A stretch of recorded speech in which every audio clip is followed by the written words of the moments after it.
encore une fois, rebonjour à tous. On représente 3 institutions distinctes, mais qui travaillent ensemble sur les projets, en tout cas de santé sur le territoire. Donc moi, du coup, je me suis présentée tout à l'heure, je suis Solène Auger, je suis chargée de mission santé sexuelle et reproductive.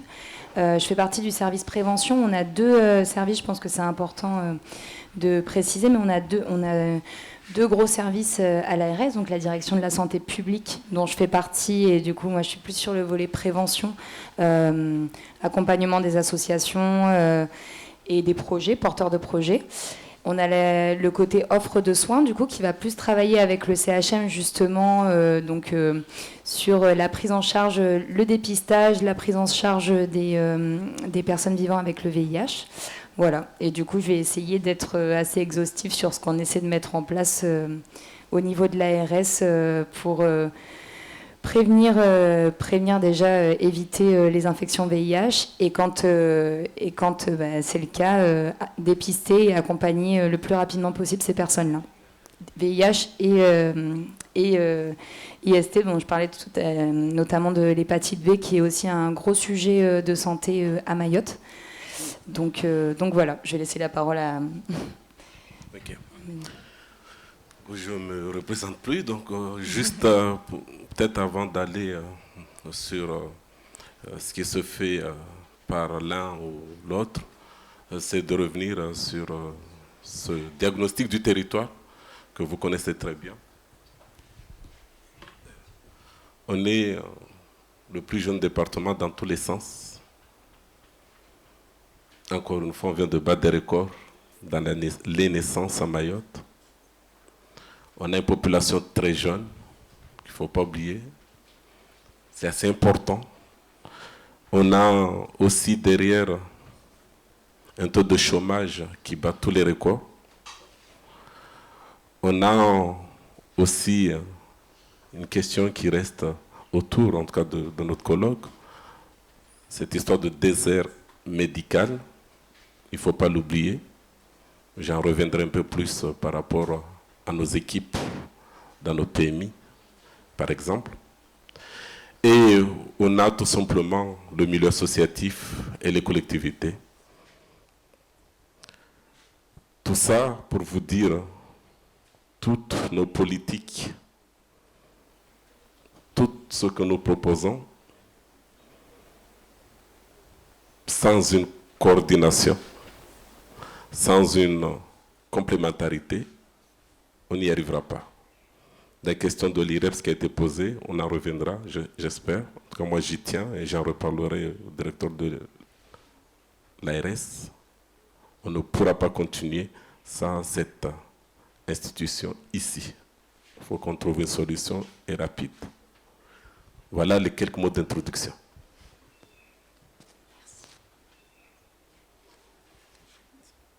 Bonjour, Nabaouya Bouanali, chargée de conseil et de développement en action sociale à la Caisse de sécurité sociale de Mayotte. Je suis aussi référente sur la partie prévention santé. Donc, la prévention santé est rattachée au pôle action sociale récemment, il y a 2-3 ans. Donc, pour une meilleure organisation au sein des politiques d'action sanitaire et sociale. Les thématiques ont été évoquées par, entre autres, les thématiques qui relèvent de la prévention santé. On est bien dans le cadre de la lutte contre les épidémies d'IST et de SIDA, avec cette même programmation jusqu'à une fin pour 2030, mais aussi tout ce qui est santé, engager une démarche globale d'amélioration de la santé sexuelle reproductive. Donc nous retrouvons en fait dans la programmation ces thématiques qui ont été évoquées précédemment et nous en sommes conscients que toutes les personnes qui sont présentes ici ont un seul enjeu qui est d'éradiquer ces épidémies et garantir une vie sexuelle autonome. Voilà pour l'introduction pour moi aussi. Du coup, effectivement, on a, en tant que financeur, on a le volet soutien déjà financier aux associations qui mettent en place des actions sur le territoire. Donc on a la particularité avec notamment Narikem Sada, qui est la seule association sur le territoire qui a l'habilitation pour faire des TROD. Et donc ça recoupe ce que vous disiez sur le fait qu'effectivement on a un gros travail à faire, en tout cas nous en tant qu'institution, pour faire en sorte de développer l'offre de soins sur le territoire, arriver à faire en sorte que les associations déjà puissent être habilitées à dépister aussi. Nous, on travaille avec le CHM, particulièrement l'ARS, donc faire en sorte que ce soit aussi possible dans les dispensaires, dans les centres de référence aussi, parce qu'aujourd'hui, on parlait du CGID et du centre infectieux qui font un gros travail, mais qui sont centralisés sur Mamoudzou, et on retrouve cette problématique aussi sur toutes les thématiques en fait sur le territoire. C'est vrai qu'on a une centralisation de l'offre sur Mamoudzou, et du coup c'est compliqué pour les personnes qui habitent loin.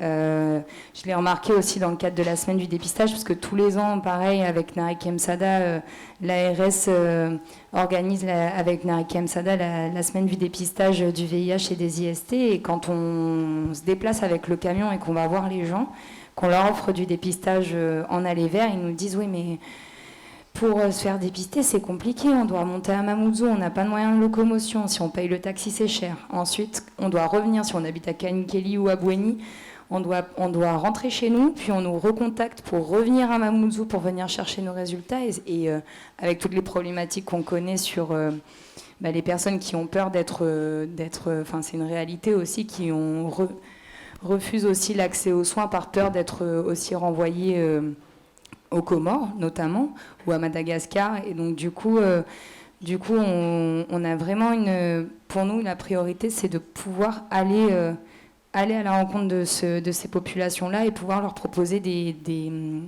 un dépistage et une offre de soins de qualité en aller vers. Voilà.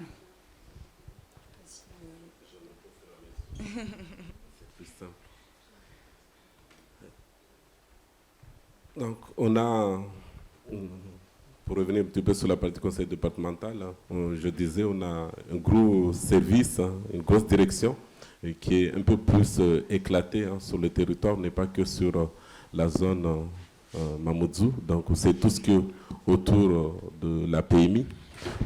On couvre quasiment tout le territoire. On a quelques chantiers qui sortiront aussi pour moderniser ces équipements. Mais aujourd'hui, on a au moins 4 ou 5 qui sont très opérationnels, donc du côté du nord, du centre vers Kombani, et puis on a toute la zone Mamoudzou, même si monsieur le conseiller me dira, Ntsapéré, il en voudrait bien, mais la zone Mamoudzou est bien couverte, et puis le centre vers le sud. Derrière, on a ces équipes qui sont au quotidien, donc entre les sages-femmes et les médecins. On a enfin réussi, et d'ailleurs je passe le message, notamment à nos invités qui sont ici. Le conseil départemental cherche toujours à recruter une dizaine de médecins, et puis on est prêt même à faire des contrats pour 1 mois, 2 mois, du moment que ça nous aide et ça soulage nos équipes. N'hésitez pas à en parler autour de vous.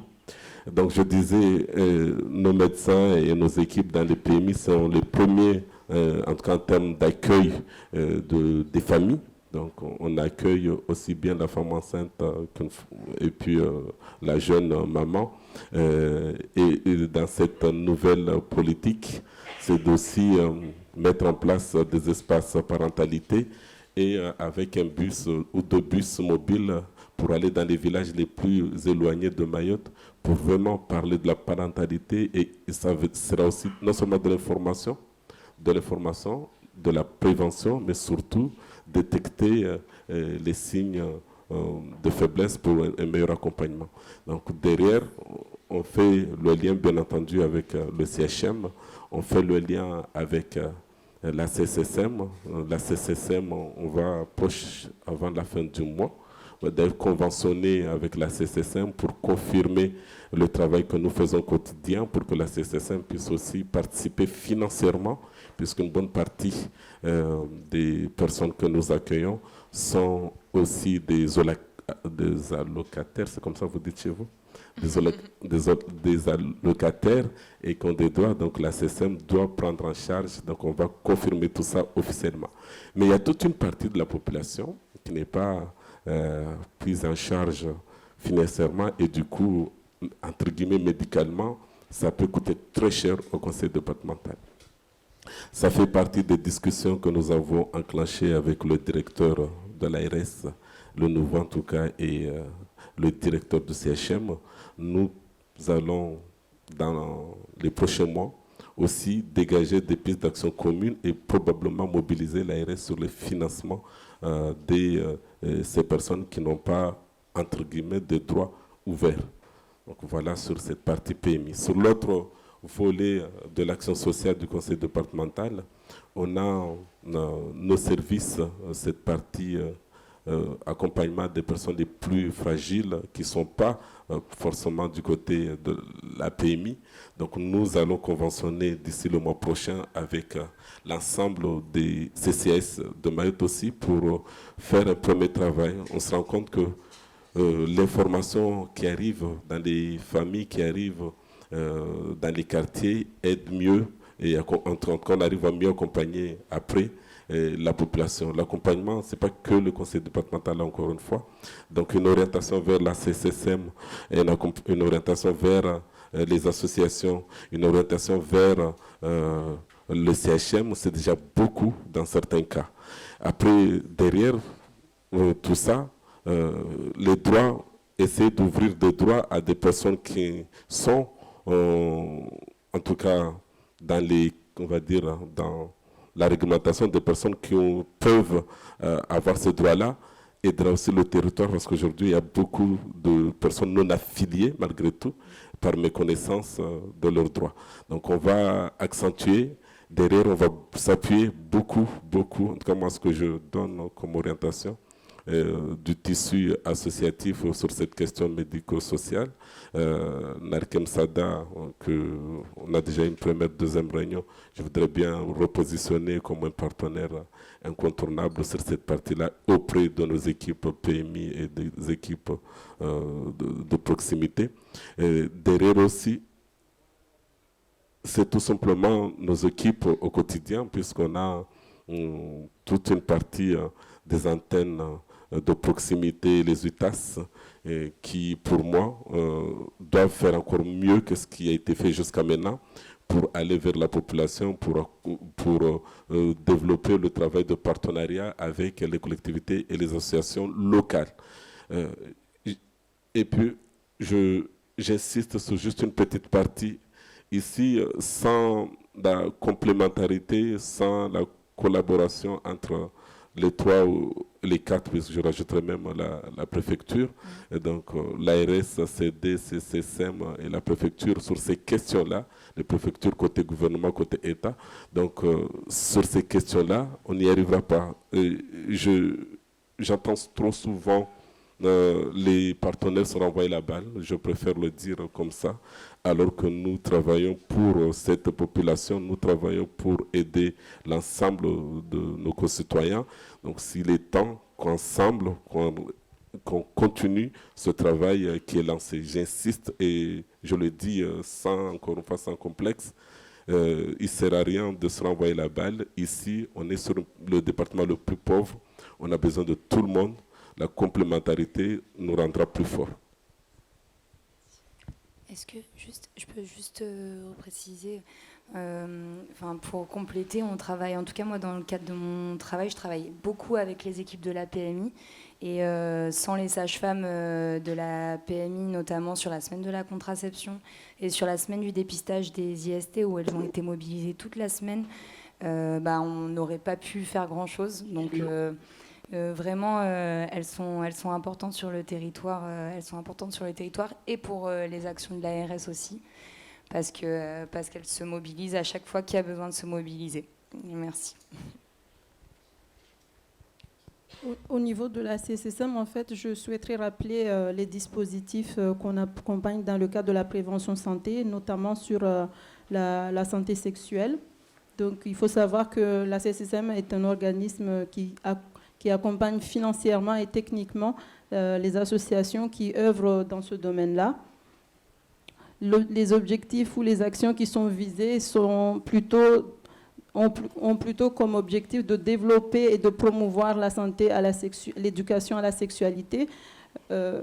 Donc, favoriser la diminution des IST et des IVG par l'éducation à la sexualité. Donc, on insiste sur la partie éducation à la sexualité, qui est une partie très, très importante, en fait, pour prévenir toutes ces situations d'IST, etc. Donc, il y a aussi participé à la réduction des risques liés aux hépatites et au VIH. Informer le public cible sur l'existence des dispositifs de gratuité à la contraception pour les jeunes femmes mineures de moins de 15 ans et sur la contraception d'urgence. Donc, il y a aussi informer le public et les structures sur la nécessité d'échanger sur la contraception, parce qu'on parle bien de la contraception au départ pour pouvoir mieux maîtriser la démographie et toutes les infections qui sont liées par la suite au sida et autres. Et enfin, informer sur l'existence des modalités du dispositif de dépistage communautaire par le TROD pour le VIH. Par ailleurs, en fait, il y a deux éléments clés qui sont développés par l'assurance maladie, qui sont la contraception des mineurs, mais également la prévention des VIH et des IST. Donc, on sait que l'accès à la contraception est un élément majeur pour offrir aux adolescents les meilleures conditions d'entrée à la vie sexuelle et affective. Donc, l'objectif, c'est de favoriser le recours à la contraception en fonction des besoins et de limiter les IVG en améliorant l'accès, la confidentialité et en supprimant tous les freins financiers garantissant le secret. Par rapport au VIH, le VIH et aux IST, de nombreuses personnes qui sont porteuses, en fait, ne connaissent pas leur statut de sérologie, et ils sont dépistés tardivement, alors qu'on sait qu'un diagnostic rapide peut être réalisé pour permettre l'instauration précoce des traitements antiviraux. Donc, il est important, en fait, que ces informations, la diffusion d'informations puisse continuer pour permettre à la population d'accéder aux informations et de pouvoir se prendre en charge très rapidement. Sur les TROD et les VIH, en fait, c'est une stratégie complémentaire de dépistage de l'infection qui permet de dépister plus précocement les personnes infectées et adapter notamment aux populations les plus éloignées de systèmes de santé. C'est cette population dont il s'agit aujourd'hui, des personnes qui n'ont pas de sécurité sociale, des personnes qui n'ont pas forcément les moyens de se prendre en charge. Donc, il est donc important qu'on puisse réfléchir ensemble pour qu'on puisse trouver des solutions adaptées à ce type de population. Mais pour le coup, au niveau de l'ARS, il y a les plans qui nous régissent, on en parlait tout à l'heure, le plan régional de santé, la stratégie nationale en santé sexuelle. Mais effectivement, on a toute la partie consolidation du système de surveillance en matière d'IST, où on travaille avec Santé publique France justement pour pouvoir avoir des chiffres à jour sur le VIH et les IST. On a aussi le Corévi qui fait le lien Océan Indien, qui vient faire des missions ici pour pouvoir avoir des chiffres à jour. C'est notamment grâce à ça qu'on a les chiffres de 2020. Il devrait revenir bientôt pour les chiffres de 2021 pour faire le lien avec le centre d'infectiologie et du coup les associations, la Narek Msada en l'occurrence. Essayer d'améliorer le dispositif de dépistage, donc en veillant à son accessibilité territoriale, on en a parlé. Effectivement, aujourd'hui, on a de l'offre de dépistage, mais qui mériterait d'être développée. Donc là, on a eu la chance en juin, alors 21 juin, si je ne dis pas de bêtises, 2021, on a permis aux associations, en tout cas, de pouvoir aussi faire des TROD hépatite B. Donc ça va nous permettre aussi, on est en train d'organiser avec le centre d'infectiologie justement du CHM, le Dr Nyong, le CGID et le Corévi, on est en train de monter une formation au TROD à destination des associations à Mayotte, parce qu'on parlait justement du fait de recentraliser un petit peu les actions du Corévi ici à Mayotte, et pour le coup ça fait monter des formations à Mayotte pour les acteurs mahorais. Je pense que c'est indispensable et je crois qu'il faut qu'on... Oui, alors ce qu'on voulait vous proposer pour rattraper un peu le temps, mais surtout garder le temps de la discussion, c'est de lancer maintenant l'échange avec la salle sur vos différents sujets et interventions du conseil départemental, caisse et ARS, et qu'on lance la discussion, qu'on prolonge votre échange avec la salle. Donc s'il y a des questions, des remarques. Madame. Tenez. Oui, alors donc j'interviens sous ma casquette d'ETS, donc direction économie, entreprise, travail, emploi, travail, solidarité. Oui, ce qui se dessine là, c'est que quand même le mieux, c'est qu'on puisse travailler ensemble pour effectivement prévenir cette maladie, prévenir le VIH, mais également au niveau de la prise en charge des personnes qui vivent avec le VIH. Donc effectivement, il a été souligné, je crois que c'est le président qui l'a souligné, le président de Nariké Moussada, dans ses propos d'accueil du colloque, que 77% de la population vivent sous le seuil de la pauvreté et que quelquefois les difficultés sociales dans lesquelles vivent les PVVIH peuvent entraver la démarche de soins.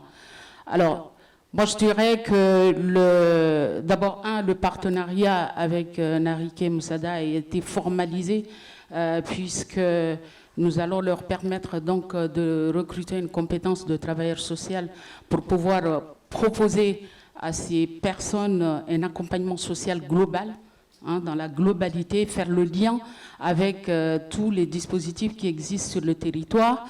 Deuxièmement, nous travaillons en partenariat avec les services territorialisés donc, du conseil départemental, les unités territoriales d'action sociale et les CCAS. Et je voulais dire tout simplement qu'il y a pléthore de dispositifs parce qu'au niveau de l'aspect volet solidarité donc de la dette, nous avons d'abord la politique de la ville qui est quand même un excellent outil de proximité dans les communes pour mettre en place des actions qui répondent au diagnostic qui a été fait par les équipes. Je parle sous ton contrôle, bien évidemment, Madi Velou, sous ton ancienne casquette. Donc, c'est un outil très intéressant qui doit pouvoir être mobilisé justement pour apporter des réponses sur le territoire. En ce qui concerne les dispositifs bien spécifiques de droit commun général qui peuvent être mobilisés donc par les associations, y compris Nariké Moussada et les autres associations qui pourraient être amenées à accompagner des PVVIH. Nous avons des dispositifs en faveur donc, du logement accompagné, des dispositifs en faveur de l'hébergement, de l'accès au logement social aussi. Mais là, pour l'heure, aujourd'hui, on ignore un petit peu les caractéristiques de ces publics, mais il serait intéressant d'en avoir connaissance pour pouvoir créer des passerelles et des liens. Nous avons également des dispositifs d'aide alimentaire, vraiment pilotés donc, par la Croix-Rouge et en ce qui concerne les publics spécifiques demandeurs d'asile par Solidarité Mayotte.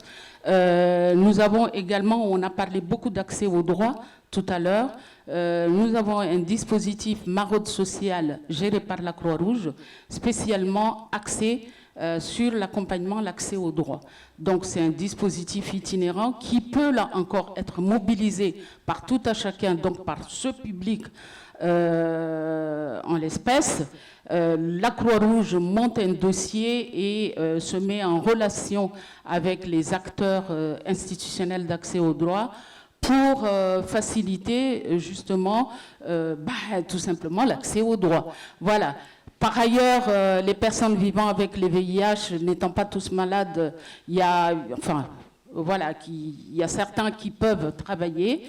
Nous avons également pléthore de dispositifs. Nous avons à peu près 18 structures d'insertion par l'activité économique au niveau du territoire qui peuvent, là encore, être en capacité de recruter des personnes vivant avec les VIH et qui sont tout à fait en capacité de travailler. Et pour les publics jeunes, nous avons également l'ensemble des dispositifs d'apprentissage. Nous avons là encore une dizaine de CFA sur le territoire qui peut recruter des jeunes qui ont envie donc de se former dans un métier. Et pour terminer, nous avons également eu une structure tout particulièrement dédiée aux jeunes, mais là je parle en tout hasard puisqu'on n'a pas connaissance vraiment des caractéristiques de ces publics dont on parle là par rapport à la prise en charge. Donc un dispositif qui héberge les jeunes qui sont engagés dans une démarche de formation, d'insertion professionnelle et pour lesquels ces démarches-là les amènent à être tout le temps à Mamoudzou alors qu'ils habitent dans les contraintes lointaines de Mayotte. Donc ce dispositif est à Passamaïti, géré par les CMEA, et là encore on serait ouvert à, l'information, il est connu par tout le monde, mais ces places-là sont gérées par la Croix-Rouge, le SIAO, Service intégré d'accueil et d'orientation, et voilà, il y a quelque chose à faire pour peut-être par rapport à certains publics envisager un partenariat formalisé avec ces structures pour pouvoir facilement orienter les personnes et qu'elles soient prises en charge dans des bonnes conditions. Et je terminerai par là, on a parlé de parentalité, nous avons des maisons de famille, il y en a 5 sur le territoire, et dans ces maisons de famille, on pourrait envisager de mettre en place des actions de sensibilisation, pourquoi pas aussi des séances de TROD, voilà, tout simplement. Donc je lance la réflexion. Merci. Je vous laisse répondre, réagir.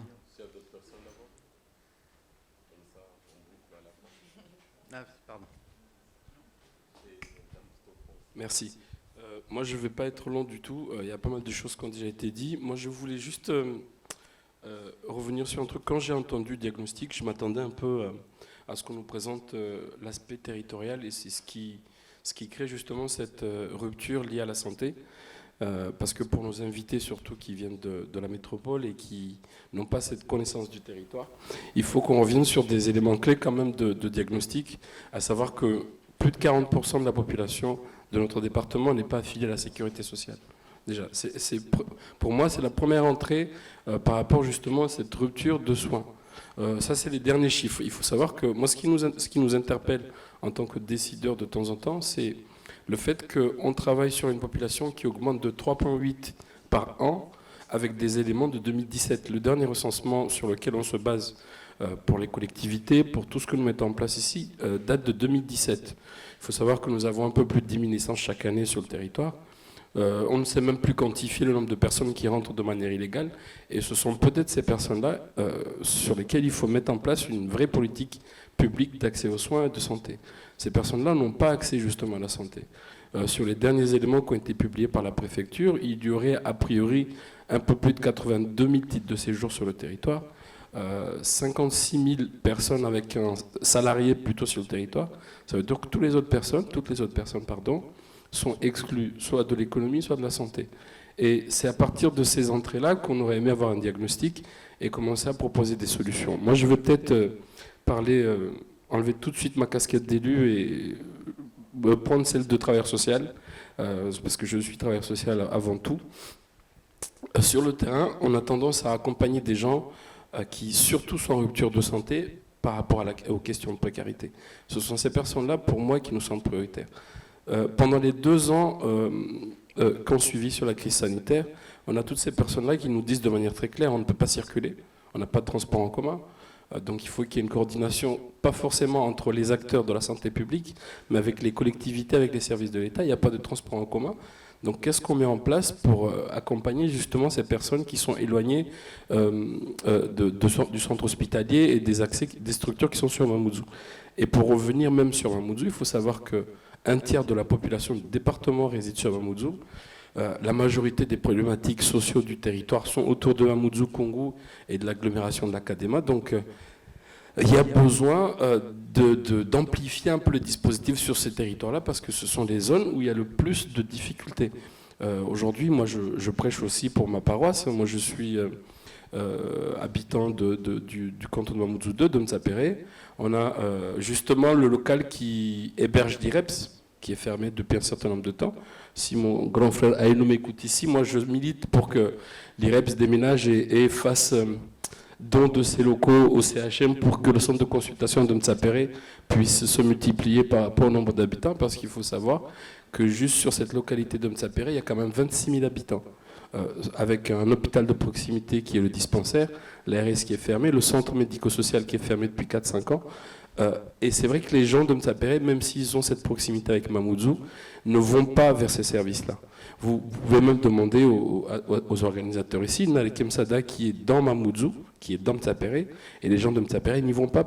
Ce n'est pas parce que c'est un service à proximité que les gens n'y vont pas. Donc il y a besoin de retravailler le discours collectif que nous avons, en tout cas le partenariat que nous avons, mais surtout mobiliser tous les autres partenaires, parce que moi, l'entrée principale de ces questions que nous sommes en train de débattre ici, c'est justement quantifier nos problèmes, donc avoir une maîtrise de la démographie, avoir des chiffres réels, parce qu'on ne peut pas travailler sur des éléments qui datent de 2017 pour faire des diagnostics de territoire, en tout cas qui sont conséquents. Merci.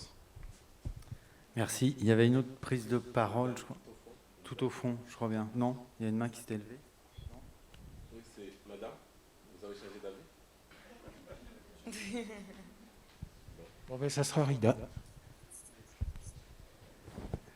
Rida Nuiwat, je travaille à SIDAction, je m'occupe des prisons. Je ne connais pas Mayotte, mais je suis d'accord avec le monsieur qui vient de prendre la parole. Parce que, à travers toutes les interventions qui ont été faites, il y a beaucoup de dispositifs, de publics qui vont vers les institutionnels, mais peu d'actions qui ont été décrites d'aller vers les populations. Et quand on voit que 77% de la population mahoraise est sous le seuil de pauvreté, je pense que la santé est le dernier de leurs préoccupations. Et donc, je pense que il faut réfléchir, et là je vous rejoins parce que vous avez parlé d'aller vers. Il faut multiplier les dispositifs qui vont vers et réfléchir aux dispositifs qui vont vers les populations et pas attendre que les publics viennent chez nous. Il y a des difficultés de déplacement, il y a des difficultés, il y a des gens qui viendront pas, etc. Et quand François Dabis, je lui ai déjà posé la question dans un autre colloque, mais je vais, quand il a parlé d'aller vers, il a parlé de réduction des risques. La réduction des risques n'existe pas sur certaines populations clés, et notamment en prison, et là je pense au centre pénitentiaire de Majicavo. Je pense que parler de réduction des risques, parler d'accès à la santé, etc., sur le centre pénitentiaire de Majicavo, c'est dire des gros mots. Et puis, les connaissances sur certains publics, on ne les a pas. Déjà, en métropole, sur la population carcérale, les chiffres du VIH sur la population des détenus, elles datent de 12 ans au moins. Alors, j'ose pas imaginer ce que ça doit être sur le centre pénitentiaire de Majicavo. Donc, il faut peut-être réfléchir à des dispositifs plus modestes, mais plus en adéquation avec les publics qu'on a. Voilà. Merci. Merci, alors oui. Ah, voilà.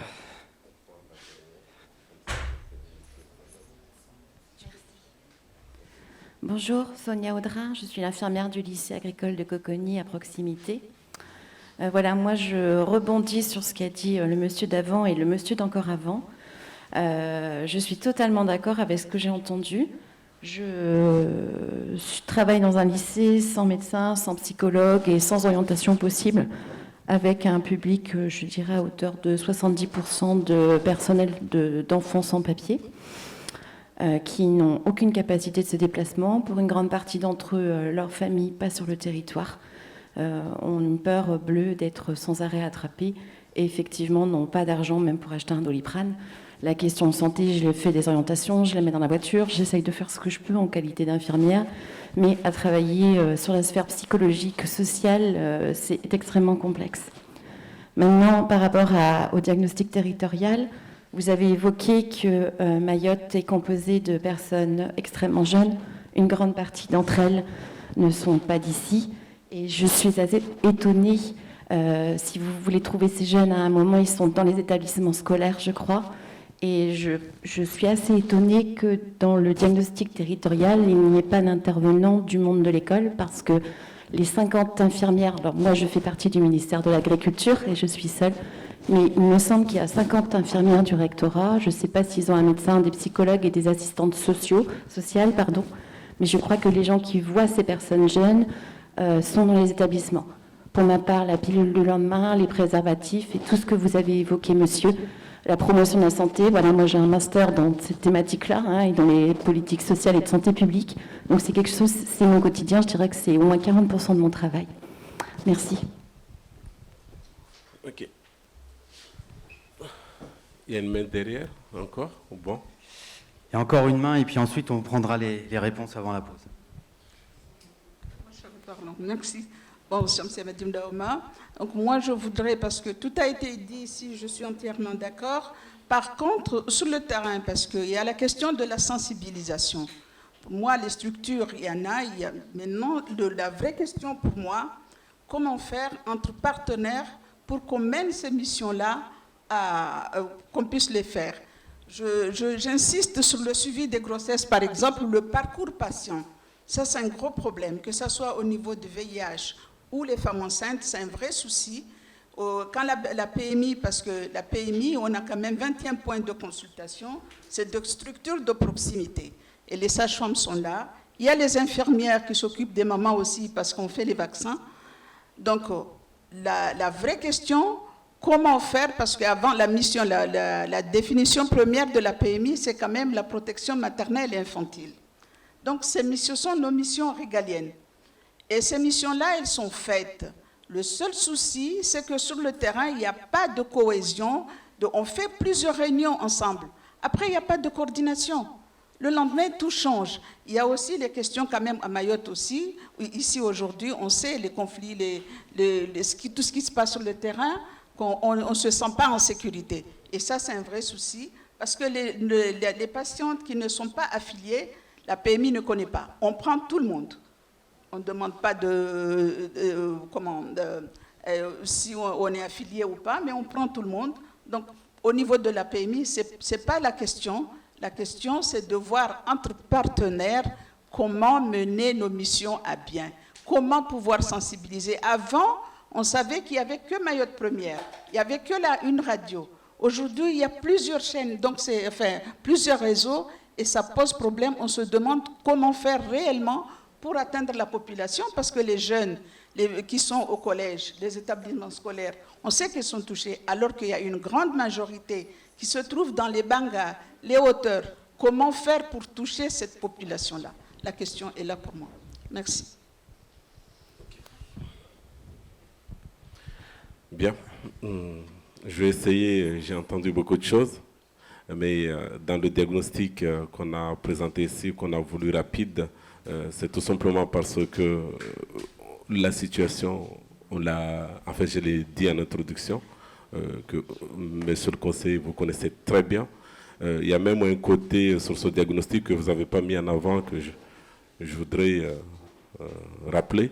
On a ce côté, tout ce qui est autour de nos valeurs traditionnelles et culturelles, qui peut des fois freiner l'aller vers les espaces médico-sociaux. Donc on préfère des fois aller dans nos pratiques purement traditionnelles pour ne pas aller vers ces espaces. Je veux dire par là, il y a tellement de paramètres qui sont en jeu. Donc on a été rapide sur l'existant. On a quand même quelques initiatives qui se font et que je considère se font très bien. À commencer par la nouvelle orientation, en tout cas, le fait de mettre tout le monde autour d'une table, de s'accorder sur les missions que nous allons faire ensemble, les missions que nous allons comporter, les financements que nous mettons à disposition des collectivités et des associations, donc, et derrière, bien entendu, le suivi sur le terrain des actions. Donc les choses bougent, car nous allons rester dans cet élan, associer largement les financeurs, les porteurs du projet, pour qu'on soit plus efficace. J'ai beaucoup insisté sur le partenariat, ça ne doit pas rester juste des mots, ça doit continuer dans les actes qu'on a commencé depuis qu'on est arrivé. Oui, on parle de 74% et non 67% de seuil de pauvreté, on est encore très loin, mais tout ça pour vous dire, aujourd'hui, si je dois faire... Allez, je regarde en arrière l'année dernière, les initiatives existent. Garla Coco, Garlatrou, on retrouve ces termes-là un peu partout aujourd'hui dans tous les CCAS. Donc c'est ce que vous dites, monsieur le conseiller. Et le transport à la demande est devenu réalité aujourd'hui dans nos communes. Il suffit, si même à Mamoudzou, j'ai vu la voiture, mais après, je ne suis pas capable de gérer à la place, et ce n'est pas non plus mon intention de gérer à la place de la commune. Mais quand les transports à la demande existent réellement dans les CCAS, c'est écrit souvent Garlatrou, Garlakoko, Nabakoko, donc, mais ça existe et c'est une réalité. Et ça a été un projet cofinancé par l'État, le CD et les autres partenaires. Donc ça, il ne faut pas l'oublier. Donc quand je dis qu'il faut encourager l'existant, c'est dans ce sens-là aussi. Peut-être que ce n'est pas suffisamment connu, à nous de poursuivre et de communiquer, de dire comment utiliser cet exemple, donc le transport à la demande, donc faire les bonnes orientations, mais il y a de très belles initiatives sur le territoire.